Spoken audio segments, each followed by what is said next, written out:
Hello, good afternoon to you. Welcome to the Business News, your Midday Live. My name is Alfred Akanse. Let's go on to our first story this afternoon. The Minister of Trade and Industry, Dr. Ekos Piogabra, has challenged the youth to take advantage of existing government interventions and be economically productive. He was unhappy that some people complain there are no jobs, yet they would not take advantage of the numerous interventions offered by government. At the signing of an MoU between the Ministry and the National Board for Small-Scale Industries, the Minister expressed concern over the complaints about unemployment levels in the country. He noted there are several avenues targeting the youth and the marginalized in society to make them economically independent. He mentioned the Rural Enterprises Program as one of the interventions and that the Ministry of Trade and Industry making efforts to reduce poverty and improve living conditions in rural areas. So we talk about people not having jobs. We talk about people not having money in their pockets. These facilities are available for every Ghanaian to have some money in their pockets if they are willing to work for it.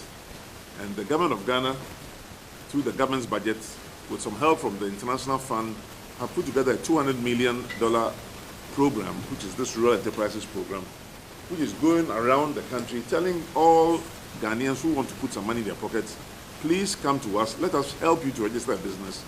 Let us help you to develop a small business plan.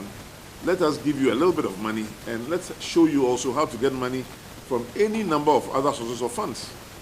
Meanwhile, the ministry has presented 4 Nissan Navara 4x4 pickups to the National Board for Small-Scale Industries and the Gratis Foundation. The vehicles, which cost $25,000 excluding taxes and duties, are intended to facilitate easy movement in the discharge of their duties. Management assures the ministry the vehicles will be used judiciously for the intended purpose. The Ghana Airports Company Limited has secured a $400 million loan for further expansion and airport development projects, weaning itself from dependence on government. Meanwhile, the new cargo village expansion project at the Kotoka International Airport is about 90% complete. The Ghana Airports Company has in recent years intensified efforts in line with government initiatives to improve on air travel. Key is the expansion in infrastructure and other facilities at the Kotoka International and regional airports. However, over-reliance on the central government had often led to undue delays in the intended project. The total project cost is probably about $42 million. Again, it's also our internally generated funds and loans that we have contracted using our balance sheet. We believe it enhances the airport's positioning within the sub-region, and we already started seeing increased business, and I believe that we are on the right course. The company has also adopted public-private partnership initiative, including the ongoing new Kotoka Cargo Village expansion project, which it has 18% share. The project is about 90% complete. Work has also commenced on 6 boarding bridges terminal project known as Terminal 3. And as you know, the airport is the very first point of call for every nation. So what it is you are seeing now is a way in which we are changing our image, letting the world know that we actually mean business, that we actually on the way forward. So even though it's not completely finished, you could clearly see that there is a huge transition that is happening. The Transport Minister also inspected the expanded Kotoka Arrival Hall and other technological and security transformations at the airport. So the Minerals Commission is advocating a 2-kilometer buffer zone to any quarry site in the country.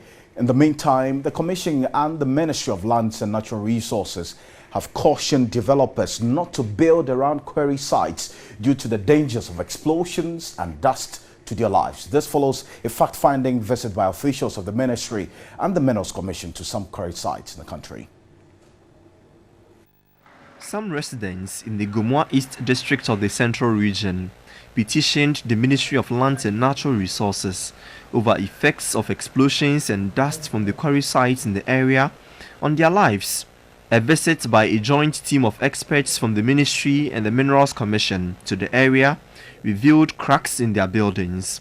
Residents also complained of trauma from the blast from the quarry sites. The noise is the one, and then you feel something like the earth trauma or earthquake between the buildings. The buildings were shaking. Serious. If we are inside and the blast is intense, the building can collapse. But the Minerals Commission says developers must ensure they do not build too close to the quarry site. The level of encroachment on quarry lands by individual developers who have no building permits, we are appealing to them to desist from such practices. The chief of Gumua Ojobi, Nana Ata Kakra, and the Gumua East District Assembly assured that lands closer to the quarries in the area would not be sold for residential purposes.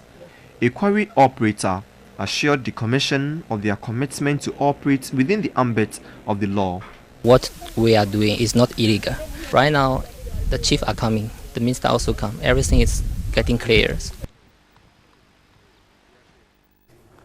That's it for business this afternoon.